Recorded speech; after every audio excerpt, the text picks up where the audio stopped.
তবে শুটিং চলছে তুফানের গতিতে। আবারও বলছি, তাণ্ডব সিনেমার শুটিং চলছে তুফান সিনেমার গতিতে, রীতিমতো দিন রাত এক করে দিয়ে।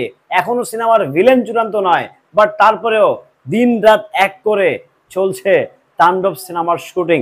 অবশ্যই ভিলেন চুক্তিবদ্ধ হয়েছে, অবশ্যই ভিলেন শুটিং এ অংশগ্রহণ করেছে। সবচেয়ে বড় অবাক করা হচ্ছে, এক করে টানা 24 ঘন্টা নন স্টপলি তাণ্ডবের ক্যামেরা চলছে।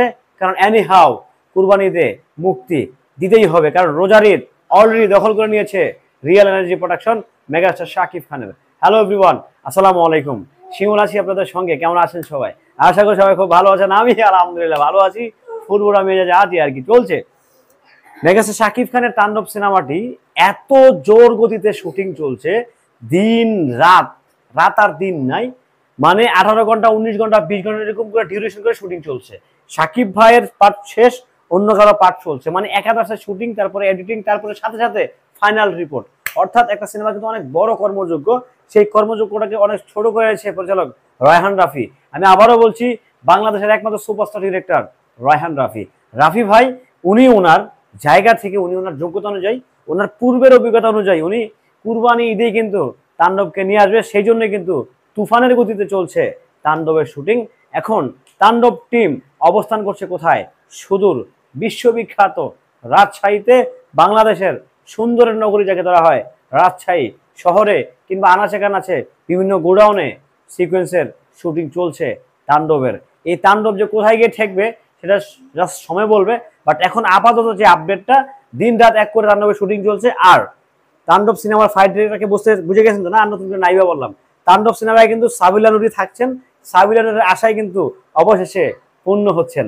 এটা হচ্ছে জাস্ট একটা মানে একটা এটা হওয়া উচিত ছিল। আমরা চেয়েছিলাম যে আমাদের দেশীয় কাউকে নেওয়া হোক। যাক, ফাইনালি আগে থেকে চূড়ান্ত পার্টির মানে থাকে না কিছু বলতামই কিংবা ভাবলামই, ইচ্ছা করে হচ্ছে আমি আমার সিনেমার হাইপ বজার ধরে রাখবো, সেই জন্য নায়িকাটাকে একটু প্রকাশ করা নাই, ভিলেনকে এটা এখনো প্রকাশ করেনি। তবে হ্যাঁ, আপনাদের জন্য সুখবর হচ্ছে এই যে তাণ্ডবের যখন ক্যামেরা ক্লোজ হবে ঠিক তার 2 দিন আগেই প্রেস মিট করে আপনাদেরকে জানিয়ে দিবে কে হবে, কে থাকছে ভিলেন, কে থাকছে নায়িকা, কে থাকছে কে কোন চরিত্রে।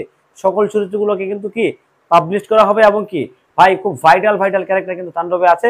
তুফানের থেকেও কিন্তু মোটামুটি 20% এক্সট্রা বাজেট নিয়ে কিন্তু তাণ্ডবের শুটিং হচ্ছে। তবে হ্যাঁ, তাণ্ডবের বাজেট কিন্তু আবারও বলছি বরবাদের মতো নয়। তাণ্ডবের বাজেট কিন্তু বরবাদের মতো নয়। সো যারা খুব মানে বসে আছেন যে বরবাদের মতো হয়ে যাবে, না, তাণ্ডব ডেফিনেটলি ভালো হবে, আনডাউটলি ভালো হবে, আনডাউটলি অনেক সুন্দর একটা সিনেমা হচ্ছে। বাট বরবাদের বাজেটের মতো কিন্তু তাণ্ডবের বাজেট না। এই ব্যাপারটা কিন্তু ক্লিয়ার হয়েন। পরে নাচানাচি করে না, কেউ বলছেন শুনতেছি 30 কোটি টাকা বাজেট। টাকা কি ভাই গাছে ধরে? টাকা ঝাড়া দিলে, ঝাঁকি দিলে টাকা গাছে, মানে টাকার তো টাকার গাছ আছে এফডিসিতে, কৃত্রিম টাকা যেগুলো হচ্ছে কাগজের টাকা, যেগুলো প্রিন্ট করে বানায়, সেগুলো টাকায় হচ্ছে 30 কোটি টাকা। ভাই বাংলাদেশে 30 কোটি টাকার মার্কেট আছে? মানে ক্যামেরার সামনে পাইলেই যা ইচ্ছে তা বলে দিবেন, এটা তো আসলে সিনেমার অপপ্রচার হচ্ছে। দিন শেষে সিনেমার অপপ্রচার করছেন আপনারা, প্লিজ এগুলো করবেন না। তাণ্ডব সিনেমার বাজেট যাই হোক, বেশ ভালো বাজেট আছে, বাট বরবাদের মতো বাজেট নিয়ে তাণ্ডব নির্মাণ হচ্ছে না। এটা জাস্ট ফাইনাল থাকেন, কারণ তাণ্ডব একটা, বরবাদ আর একটা। সো ওইটার সাথে ওটা কখনো মিল হবে না, ওটার সাথে ওটা কখনো কি মিউচুয়াল হবে না। সো তার সাথে আর ক্ল্যাশ করেন না। তাণ্ডবের স্ক্রিপ্ট একটা, বরবাদের স্ক্রিপ্ট হয়েছে আরেকটা। সো দুই গল্পের দুই প্যাটার্নের দুই আঙ্গিকে হয়েছে। সো এগুলো নিয়ে আসলে ক্ল্যাশ না করলেই আমার মনে হয় বেটার হবে, কারণ তাণ্ডব ফুললি অ্যাকশন ঘরানার সিনেমা, বরবাদও অ্যাকশন ঘরানার সিনেমা হচ্ছে, বাট বরবাদ হচ্ছে ভায়োলেন্স সেন্ট্রিক সিনেমা, অ্যাকশন নয়। তো যাই হোক, সবকিছু মিলিয়ে আশা করি বেশ ভালো কিছু হবে, খুব ভালো কিছু হবে। ভালো কিছুর অপেক্ষায় আমরা আছি। সবাই ভালো থাকবেন, সুস্থ থাকবেন। ভিডিওটি কেমন ছিল অবশ্যই কমেন্টে জানাবেন। আল্লাহ হাফেজ।